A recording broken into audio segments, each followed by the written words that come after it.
now. Hey everybody, this is Sean Holman with the Four Wheeler and Truck Train Networks, and we're at the Cummins HRC, the History Restoration Center here in Columbus, Indiana.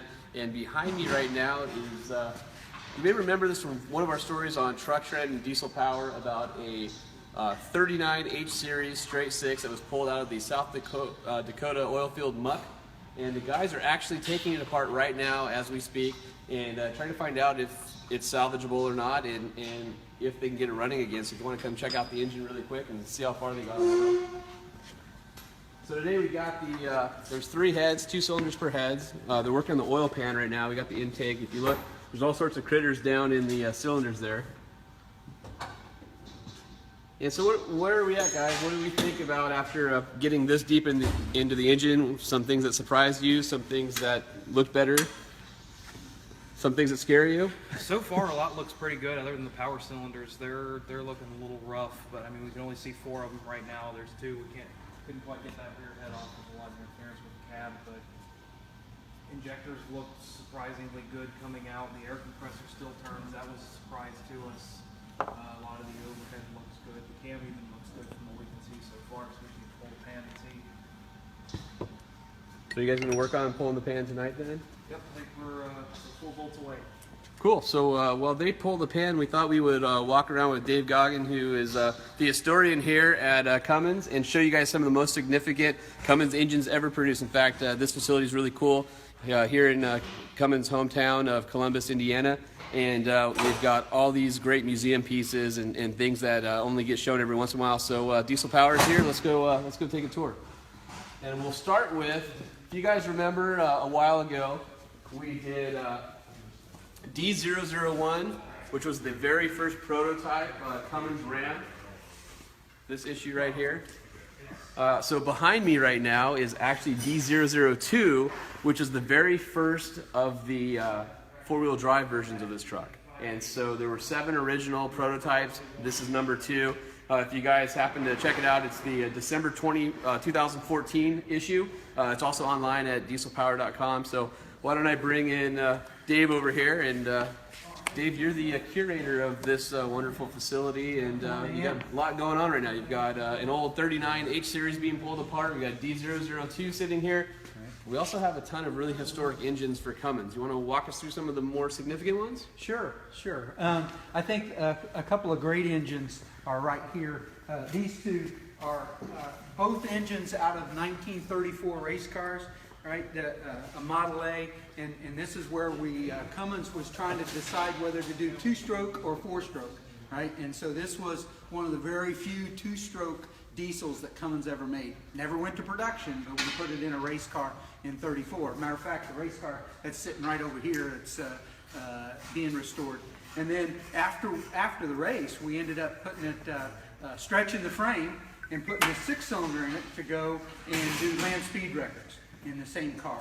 Now, what's interesting about this engine here is, if you guys remember, Car and Driver, Brock Yates, the recently departed but hugely influential writer, once wrote that Clessie Cummins, after the Indy race, went on the bridge over the White River and pushed this into the brink. And there's been several groups and archaeologists and treasure hunters, if you will, who went searching in the White River for this very engine. But if you guys search for this engine on trucktrend.com or dieselpower.com, I wrote a story a few years ago where this engine never went off the bridge into the White River. In fact, you guys found this engine in the paddock at Indy. Yeah. In the back. They had taken it out of the car and left it at Indy, and lo and behold, in the back of the paddock, covered in dust, was this engine. And the way that you guys were able to figure out it was the same engine was because you had high-resolution photography from the race, and you were able to compare serial numbers, right?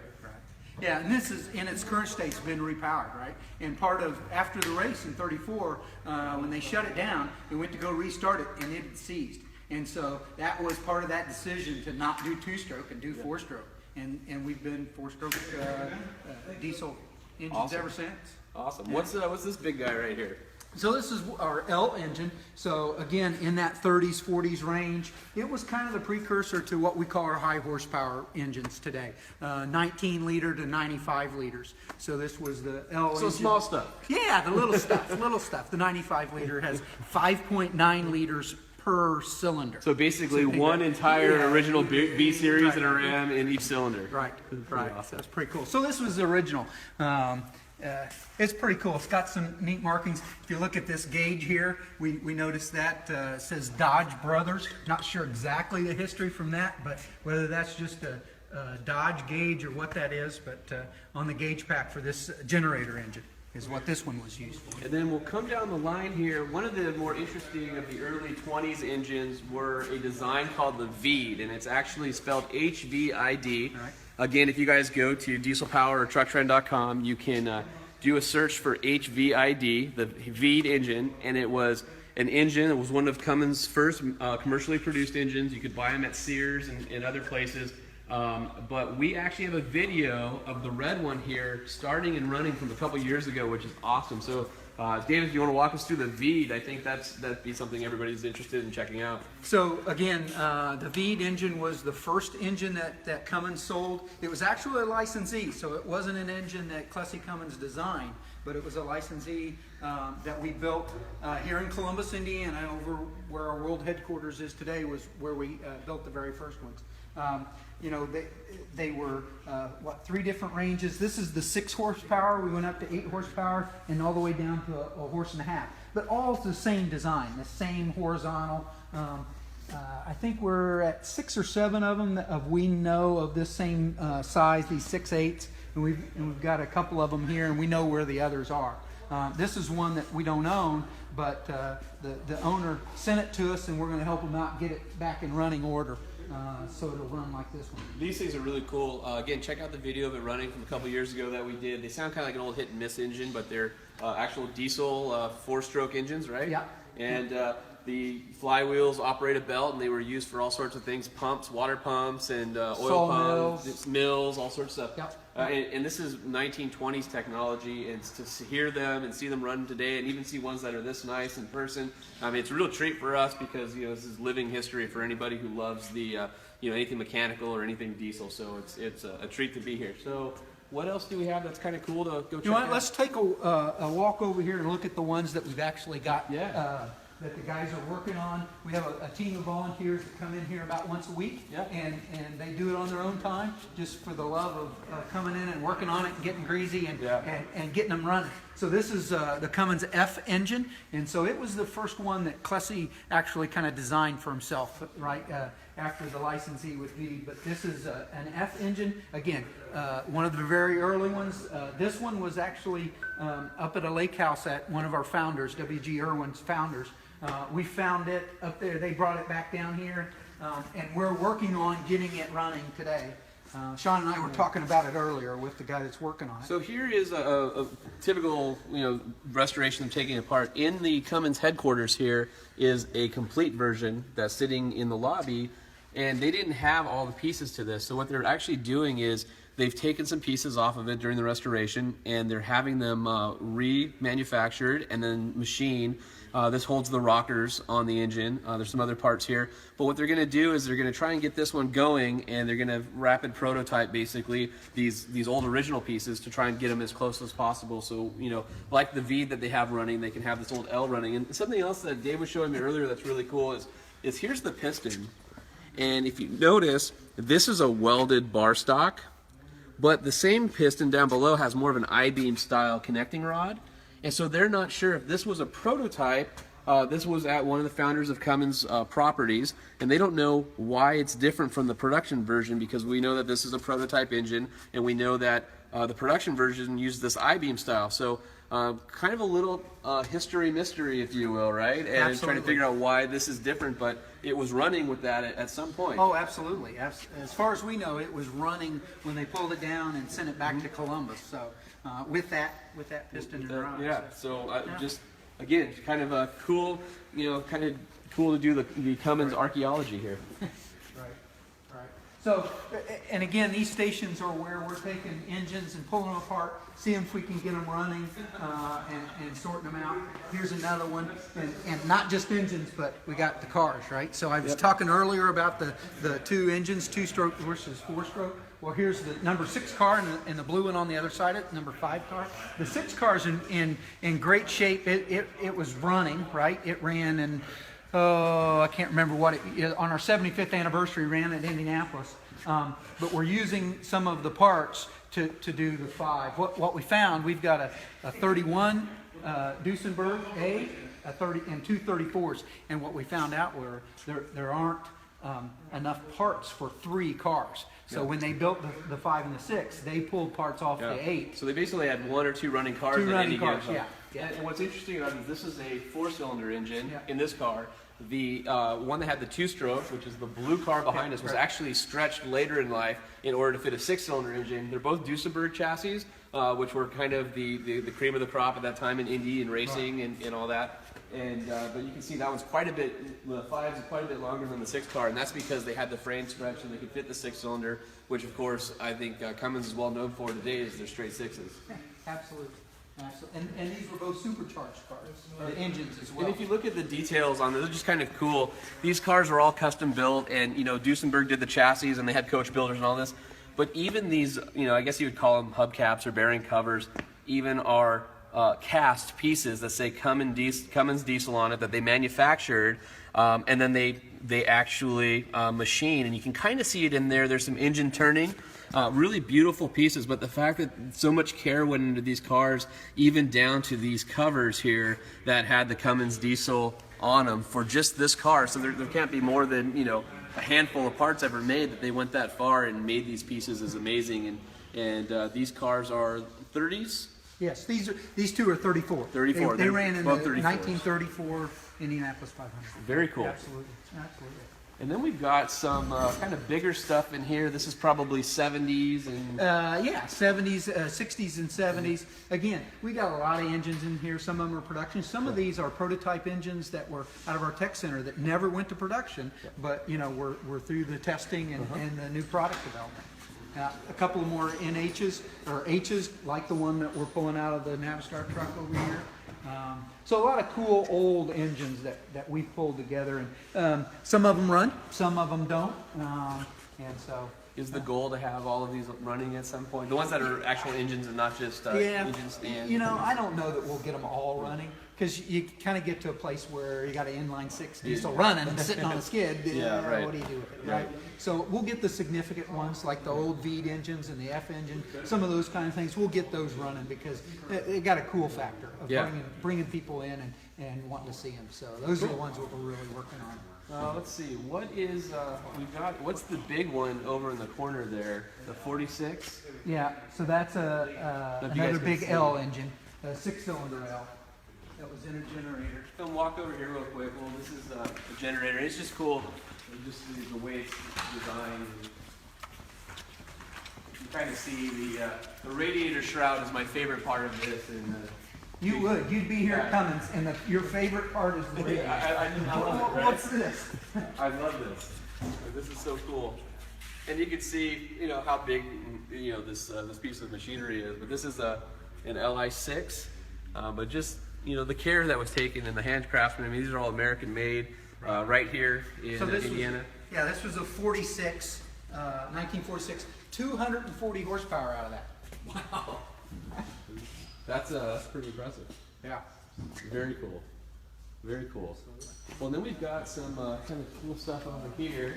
I think a lot of you will be interested in the repower stuff. Cummins now has a repower business where you don't have to get the B-Series out of the old bread van from the junkyard. So Steve Sanders here is in charge of the repower deal, and so we've got kind of a cool display over here. We've got a original, I guess it would be, is an ISX from the DOE program, or what? I'm making things up. We have, we have a Connor. Come here, we'll love Steve here. We got a Q, a B, and the new one, right? All right, so our order here, we have the 2.8 liter here. Yep. You have a 3.3, and you have a 3.9. So this is the one everybody's familiar about. Yeah, that does this is the one every that everyone 4-cylinder writes diesel about. swap or 6-cylinder version Yes, of this engine. is quote unquote the bread truck engine that you can get out of some industrial equipment. You can get out of some MT-35 Freightliner bread trucks. It's been around since the mid-'80s. It's a great engine. But if you look at the three, one is kind of made for an automotive application, and the other two really aren't. This, in its automotive form, was for medium-duty trucks. It was never for any kind Not of balanced. It's not refined. right. It's for a commercial fleet. 830 pounds. 3.9 liter, and then you have the QSB 3.3. 3.3 liters. So again, it's a bit smaller, which is good. Power ratings were always a little low because it was only industrial. It was never on highway anywhere in the world. So that also can complicate things like flywheel housings. If you look at the back of this one, it's got a really deep, that might be an SAE. I won't even begin to guess. I think it's a big 3. But try to put that in your firewall and you run into some complications. This is the 2.8, and mind you, these are all show engines. They don't look this pretty and chrome and We'll polished. show you some real ones Yeah, in a we'll show you minute. the real ones in a minute. But if you look at this one, it's kind of got the overall profile of what you'd see in a normal automotive application. So when you think about putting in a Jeep or a Land Rover or a Land Cruiser, whatever you want, a Mustang for some of us. Yeah, right. Yeah, it actually can either house a front axle or cross. Yeah, if you look, the oil pan is really close Right. to the bottom of the block, so Right. packaging's a lot better on this. Now, this is going to be available in what you guys are calling the R2.8. Correct. And what the R stands for is repower. Yep. So we have a lot of engines. Commonly, when we talk about industrial engines, we say it's a Q. When it's on highway or automotive, we say I. And what we wanted to do was kind of give a prefix that would separate these crate engines from the rest of our commercial fleets. Largely because we have special tuning, we have some parts changes on these, so they are made for the crate engine or Cummins repower program. Even though they might look very familiar, you know, this is an F family. Right. That's the parent family, but we have made changes to it for the crate world. So let's look at the R2.8, which again, based on the F family. You guys who are fans of Motor Trend On Demand, our Dirt Everyday show, this is actually the tube stock TJ that Fred took underwater. And underneath it is the R2.8. And so this isn't the only application that you can do a swap in, but it's a perfect application because of how compact it is. And in fact, this engine, you know, a lot of people do the 3.9s, which are a beast. This is about 330 pounds lighter than a 3.9. So not only do you have a smaller physical area, but you have lighter pack. You have, you know, dimensions are smaller for packaging. It's lighter, so you have less front end weight and worry about springs and axles and things like that. And it, in fact, fits perfectly in a TJ bay, which is notoriously narrow because of the fenders and everything like that. So what this tells you is if it fits in a TJ, it'll fit in anything. Right. This is kind of a worst case scenario install. You know, we did over a year's worth of VOC work, and what we found out was the Jeep, you know, no surprise, was the highest request for a repower. Yeah. And we asked people if they wanted 4 cylinders, 6 cylinders, V8s, etc. The 4-cylinder won out first place, and we looked at the vehicles that people wanted. So not only Jeeps, but those other Land Cruisers and 4x4s. And this fits all of them. And the TJ represents kind of the worst case scenario of all that. And you're looking at this current cow, which is really cool. So the idea is kind of like how GM did with the E-Rod. You're going to have a 50-state legal engine that'll be certified for a certain weight class and year range. Right. You're going to be able to buy that crate engine from Cummins, 0 miles, brand new.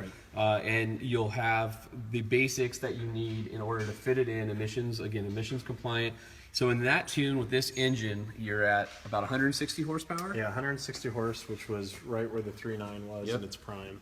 And then we're 267 foot-pounds of torque, flat torque curve from 1600 to 3200 RPM. So drivability-wise, it's really nice because whether you're just kind of going around town, you don't have to try to wind it out to actually get power. And in fact, we drove this as well as this black Sahara. This is a 2000 Sahara over here, which also has, this is an earlier version, so the install is not as clean, but this is kind of a proof of concept. Yeah, This is the same setup with a stick, and basically we've been driving these all day, these 2 Jeeps all over town on the highway, and I was amazed at how good they felt, you know, in the vehicles and how everything worked really well together. Right. And the fact that you can get 30 miles per gallon plus with this new setup. And then you're using the stock transmission, stock axles. Yeah, no body lift, no suspension lift on this. I think that's the big telling point when you look at this versus a 3.9. Yeah. You couldn't put a 3.9 in this application without major suspension or body modifications. Yep. Lots of people have done 3.9 TJs, CJs, etc. But this one is bone stock from the flywheel housing back. And you can see just how low it sits. You don't have any holes in the hood. We or matched the anything. 4-liter power angle on this. Other than the sound, and it has your typical Cummins 4-cylinder sound, Yep. and if you like that grunty dieselness, it's awesome. Yeah. It's not only is it really tractable around town, and this engine's really well matched to the Jeep in our opinion. I mean, we had a chance to go out and drive them all day, but it also winds out to 4,200, so you actually can get some horsepower out of it and merge Yeah. on the freeway. And This Jeep's got the stock 373 gears in it, Yeah. and we don't really feel a need to re-gear it. It cruises at highway speeds without really winding out. So we're really happy with that. As you noticed, we're running the factory gauges in this.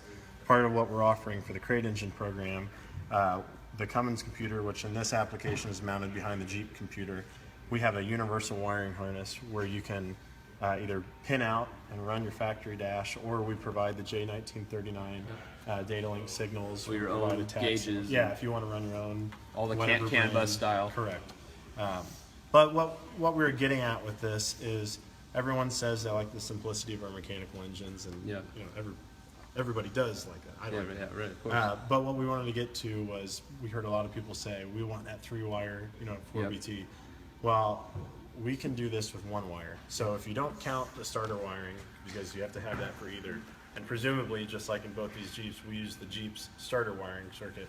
All we need is 12 volts for the Cummins ECM. Whereas the 3.9, you've got to not only wire your fuel shutoff solenoid, but you've got to instrument the thing. So you actually need to, instrument for oil pressure. If you want to tack, you've got to add all this stuff to understand what the engine's really doing. Whereas this, it's 1 wire going into our wiring harness, and you're good to go. And people are going to ask anyway, so we might as well let them know. Yes, AC, power steering, anything that you had creature comfort wise in the Jeep is still available to be used with this, including cruise control, because it's going. Is that something that'll work with these engines as well? So right now we're still evaluating whether or not we pin that out. Okay. The ECMs are capable of a cruise control feature, barring that you provide a vehicle speed input. So we'll see closer to launch if the harness has a tachograph pin populated. If not, the enthusiast will Figure be out an a way. enthusiast, and if they really want it, they could probably figure it out. Now, what's the time frame for these engines being released and on the wild? I know that at SEMA you guys had a big splash with SEMA showing the was crates. kind of the public commitment to, hey, we're doing this. We've started Cummins Repower. We're working through a Q1 launch, a start of sales in Q1, and we've kind of said in the fine print that it's pending the EO certification. Unlike some of the other engines you can buy out there, these aren't replacement engines for anything in North America, so we can't just put a part number on it and sell it right now. We're certifying anything we sell in the Cummins Repower program under a CARB EO umbrella, and sometimes that can take time. But what that does, it gets rid of all the taboo of, is what I'm doing legal? Right. Can I build this Jeep and sell it to someone in California or one of the CARB states? Cummins is a clean Of diesel which there's company. many now. Yeah, right. We're a clean diesel company. We're all about clean diesel messages. We don't roll coal. And so we want to make sure we're clear on that this is as clean, if not cleaner, than the gas engine that came out. So after this gets launched, I guess the next big question is going to be, and Steve and I were talking about this, and we want you guys to give us your take on it. 5-liter V8 or 6.7 crate engine next to follow this. And Cummins is listening, so if you guys let them know what your preference is, if you need a little bit more engine than the 2.8 provides, then there's some options in the future, but they'd like to know, should they come out with the 5-liter V8 or the venerable 6.7? We're running CumminsRepower.com. We've still got the survey up, and we are still watching that. So it's been awesome to hear the voice of customer, and that's exactly what we're looking at for this. That's exactly how we got to this engine first. So keep telling us what you want and what you need, and we'll see if we can make it work. All right. Well, for Dave Goggins and Steve Sanders and Sean Holman, we're here at Cummins HRC History Restoration Center in Columbus, Indiana. And we appreciate you guys following us along, checking out some really cool old Cummins iron, as well as some of the newer things they have to offer. So keep those comments coming. We'll answer them as we can, and we'll see you on the next one. Thank you.